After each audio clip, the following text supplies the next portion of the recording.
Sürdürülebilir bir gelecek için farklı alanlarda etki odaklı çalışan değişim öncüleri, İmece Summit etkinliğinde bir araya geldi. Küreselden yerele, ortak akıl, iş ve güç birliğiyle dönüşümün nasıl mümkün olacağının rotası çizildi. Yaklaşık 40 panelden oluşan zirve 5 başlık altında toplandı.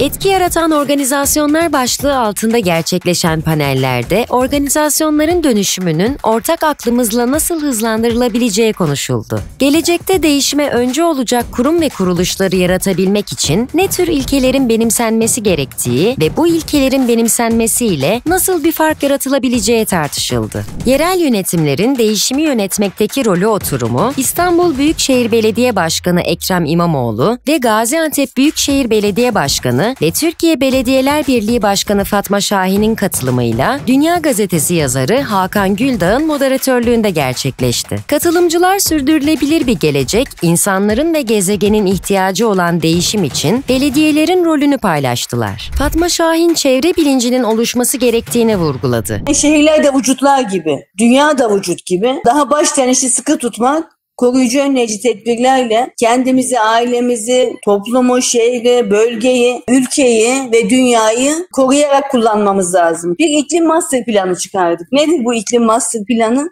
Bu şehri kirletici unsurlar nelerdir? Bu şehrin toprağını, suyunu, havasını nasıl koruyacağız? Her şey toprakta başlıyor. Her şey suda başlıyor. Ekrem İmamoğlu, yerel yönetimlerde reformun gerekliliğini sebepleriyle açıkladı. Mümkün olduğu kadar yereli güçlendiren, yerelde yetkileri arttıran, yereldeki etkiyi yükselten, kentlinin kentine sahip çıktığı bir modeli var eden anlayışla yerel yönetimlerde her açıdan aslında bir reforma ihtiyacımız var. İstanbul Senin manifestosunu her yerde var ediyoruz. Yani buradaki esas bakışımız şu: bu kentin gerçek sahibi bu kentte yaşayan insanlar olmalı. Dert edinmeli, süreci takip etmeli, hesap sormalı, denetlemeli. Tabii bu noktada hem yasal düzenlemelerde yapılması gereken reformlara ihtiyaç var, hem de yönetimde olan insanların yerel demokrasiye olan inançlarını ortaya koyma konusunda bir takım beceriler elde etme sürecine de ihtiyaç var. Bu bağlamda biz İstanbul olarak örnek modeller üretmeye gayret ediyoruz. Dönüşüm gerçekten mümkün mü oturumunda KONDA Genel Müdürü Bekir Ağırdır ve Chicago Üniversitesi Ekonomi Profesörü Ufuk Akçiğit'in katılımıyla Next Akademi kurucusu ve akademisyen Levent Erden'in moderatörlüğünde gerçekleşti. Panelde toplumda dönüşüm ve bireylerin durumunun ne olacağı üzerine konuşuldu. Bekir Ağırdır değişimin şartlarını sıraladı. Gerçek değişim şimdi başlıyor. Değişmek dediğiniz şeyin 3 parametresi var. 1. Zihniyet, 2. Kurumlar, 3. kurallar. Ufuk Akçiğit, dönüşümün en önemli malzemesinin insan olduğunun altını çizdi. Normalde insanların kendi fikirlerini, kendi yaratıcılıklarını anlatabilecekleri ortam yaratmamız gerekiyor. Yani cinsiyet ayrımı yapmadan ya da işte politik görüşleri hangi yönde olursa olsun kendi yaratıcılıklarını anlatabildikleri sürece bütün toplum bundan kazanç sağlıyor. Levent Erden oturum sonunda konuşmacılarla ortak temennilerini dile getirdi. Hiyerarşinin yarattığı sürtünme ortadan kalktığında hayatın daha güzel dönüşüme doğru aktığını ve paylaşmanın daha keyifli olacağını umut ediyoruz deyip pozitif bitirelim. Sürdürülebilir etki için kapsayıcı ortaklıklar paneli, Eczacıbaşı Yapı Gereçleri İnovasyon Direktörü ve 2020 Türkiye SKA öncüsü Boğaç Şimşir, Globsite ülke temsilcisi Duygu Ercan Mörel, Dışişleri Bakanlığı Çok Taraflı Ekonomik İşler Daire Başkanı ve SDGIA Proje Kurulu üyesi Gülseren Çelik, Gravity Earth Proje Yöneticisi Şaharanya Takur ve Etki Yapı Etki Yatırım Platformu Kurucu Başkanı Şafak Müderrisgil'in katılımıyla UNDP Temsilci Yardımcısı ve SDGI Proje Kurulu üyesi Seher Alacacı'nın moderatörlüğünde gerçekleşti. Oturumda ortak çalışmalarla toplumsal sorunların hızlı ve yenilikçi çözümlerinin nasıl geliştirildiğine dair bilgi verildi. Gülseren Çelik, sürdürülebilir kalkınma amaçlarına dair Türkiye'nin durumunu özetledi. But Turkey will continue to take enterprising, inclusive and decisive steps for the achievement of the 2030 agenda. We want to not only build back better, but build forward together in partnership. where impact will be sustainable and inclusive. Boğaç Şimşir, bugünün ve geleceğin çalışma biçimini özetledi. For me, the key factor to have a sustainable world and organization is cooperation and partnership. That's for sure. And solving big and complex problems alone, it is impossible without working together. That's what we see and what we will experience in the future. 21. yüzyılda kurumların rolü ne olacak? Oturumu, MIT kıdemli öğretim görevlisi ve Presensing Enstitü kurucu başkanı Otto Scharmer'ın katılımı ve gazeteci Şirin Payzı'nın moderatörlüğüyle gerçekleşti. Oturumda dünyanın dönüşüm 10 yılı içindeki durumu değerlendirildi. Otto Scharmer, sistemsel düşüncenin özünü açıkladı. Systems thinking can be really summarized in three main principles, which is, so I'm an action researcher, I have done participate in change initiatives for the past 20 plus years. And this is, if you want, my takeaway. Number one, you cannot change a system unless you transform consciousness. You can't transform consciousness unless you make a system see and sense itself. You cannot change unless you look into the mirror, right? We know that from the interpersonal, but we also need to apply that to the system level. Number three, you can't lead a system unless you sense and actualize the future as it emerges. In other words, you cannot be an entrepreneur, you cannot be a social entrepreneur, you cannot be a change maker or a leader unless you can feel the future. Uygulamada sosyal etki yönetimi, Türkiye'den vakalar oturumunda Koç Üniversitesi Sosyal Etki Forumu Proje ve Eğitim Sorumlusu Agata Fortuna moderatörlüğü üstlenirken, Hayal Gücü Merkezi kurucusu Emre Keskin, Çayeli Bakır İşletmeleri Dış İlişkiler Müdürü Ercan Balcı, Sosyal Etki Analiz Uzmanı Duygu Güner ve Bilgi Üniversitesi Sosyal Kuluçka Merkezi takım yöneticisi Gizem Girgin konuşmacılar oldu. Panelde farklı sektörlerde çalışan konuşmacıların kendi kurumlarında yürüttükleri faaliyetlerde sosyal etkiyi öne çıkarmak için ne gibi adımlar attığı üzerinde duruldu. Agata Fortuna sosyal etkiyi tanımladı. Yapılan bir aktivitenin sonucu ortaya çıkan bir değişim. Ayrıca etki odaklı kurumların olumlu yanlarının altını çizdi. Böyle kurumların bir öğrenmek ve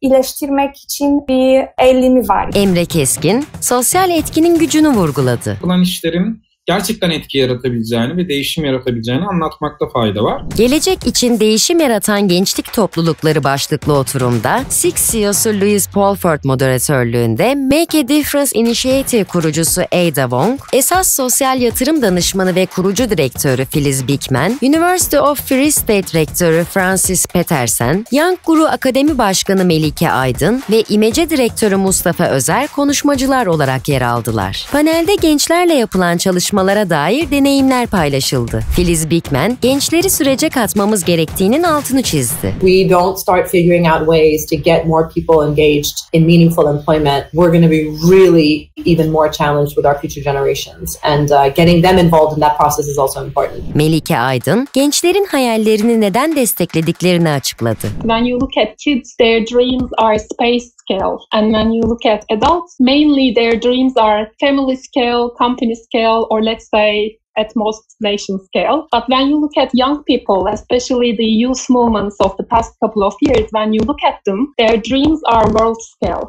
So their dreams are bigger than themselves. So this is why the organization I'm working for, YGA, we exist to raise double-winged youth. And this is a metaphor we quite like when we say double-winged. On the one wing, young people who are conscious about the wicked problems of today. So they care about the communities, but this is not enough. And the second wing is that they are competent enough to solve those problems with technology. Mustafa Özer de gençlere kulak vermemiz gerektiğinin altını çizdi. Everybody in a collective mind actually knows much bigger than what a teacher can actually know. So this is the notion that we are bringing with our youth work. Because if we listen to the field as a young youth worker who comes from the field for 10 years, it is crucial to listen young voices through whether it is a social innovation platform like we do, or it's whether it's a civil movement. Ada Wong, değişen dünyamızda farklı çözümler için gençlere ihtiyacımız olduğunu vurguladı. The world has changed tremendously. We have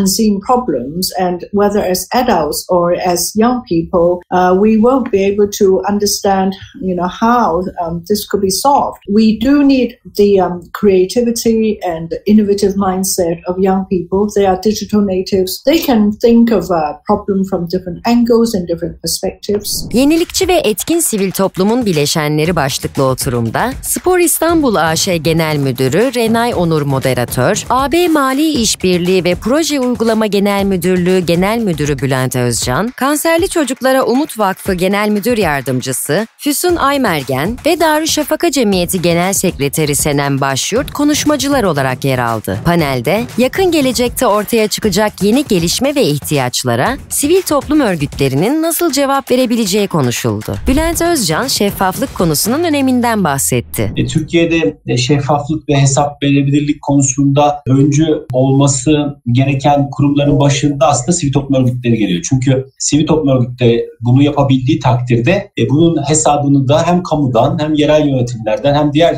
kuruluşlardan çok da rahatlıkla sorabiliyor, savunabiliyor. Ortamlarda da çok daha rahat bunları konuşabiliyor. Renay Onur, kapanışta sivil toplum kuruluşlarının olumlu etkisinden bahsetti. Yenilikçi iş ve gelir modellerinde de şunu duyduk çok fazla. Alışılmış bağış, kaynak geliştirme sistemlerine ek olarak farklı bir tanıtım, kurumun hizmetlerini farklı bir şekilde aktarma imkanı olarak da görmek gerekiyor esasında yenilikçi iş modellerini. Sosyal inovasyon mu değil mi başlıklı oturumda İstasyon TEDü Projeler Koordinatörü Sinem Güravşar Gökçe moderatörlüğünde Impact Hub Candidate Ankara kurucu ortağı Berivan Eliş, Döngü Kooperatifi ve BİPREK Kompozit kurucu ortağı Burcu Karaca Uğural, Hukukta Tasarım Türkiye kurucusu Ebru Metin, Birleşmiş Milletler Kalkınma Programı Hızlandırma Laboratuvarı Keşif Yöneticisi Gökçe Tuna ve Darüşşafaka Ortaokulu Akademik Koordinatörü Meltem Ceylan Ali Beyoğlu konuşmacıydı. Panelde Berivan Eliş, sosyal inovasyon geliştirmek isteyenler için önerilerde bulundu. Uğraşınca ortaya bir takım taslaklar çıkıyor. Üzerine tartıştıkça daha iyi hale geliyor. Kullanıldıkça daha da iyi hale geliyor. Yani bu konuda çalışmaya devam etmek lazım. Burcu Karaca, sosyal inovasyonun olumlu etkisini vurguladı. Farklı bakış açıları, farklı kesim hep beraber çoklu akıllı ilerlersek daha yaşanılabilir bir dünya inşa ederiz. Kamu çalışanlarının değişen rolü, olağan dışı olanı olağanlaştırma başlıklı panelde SIX CEO'su Louise Palford moderatörlüğünde Türkiye Belediyeler Birliği Genel Sekreteri Doçent Doktor Birol Ekici, Western Cape Ekonomik Kalkınma Ortaklığı Program Yöneticisi Ruşka Elay, London Borough of Camden, Camden Council Strateji Başkanı Noel Hatch ve Fries Ltd Genel Müdürü Peter Ramstead konuşmacıydı. Oturumda yerel yönetimlerde inovasyon konusu tartışıldı. Peter Ramstead, inovasyon faaliyetlerini yürütmede organize olmanın önemini vurguladı. Innovation has to be something you do deliberately. It has to be organized, so it's not just organic or random. It's a thing you take a deliberate approach to solving a problem or improving a service.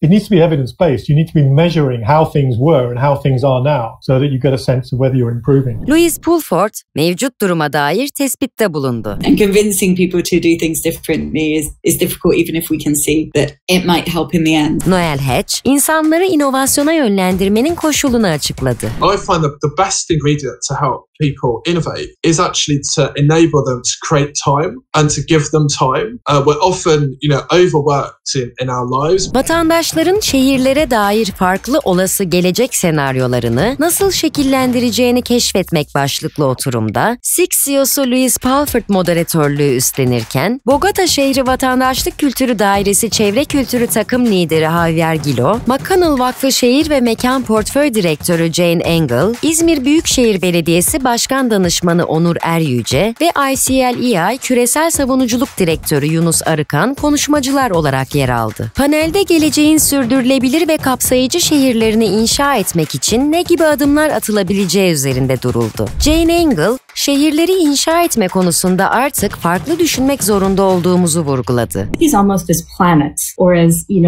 giant living, breathing beings that we co-create with nature. So they're sort of giant human-nature collaborations. Javier Gilo, birlikteliğin gücünü açıkladı. We need to emphasize that unless we shape systems for the long term, we will not be able to sustainably address the needs of the now. I think we have a clear message from the scientific community, from deep indigenous knowledge traditions, from across the planet that share the core of this message, from policy analysis and policy geeks and experts from across the planet that are insisting that we do not merely focus on ourselves in the present, but that we need to have a view not just across time, even a time that an imagination evaporates, right? How will the world be 7 generations down? Yunus Arıkan dünyayı geliştirebilmemizin şartını açıkladı. All these kind of people to be connected to their local governments, to connected to their networks,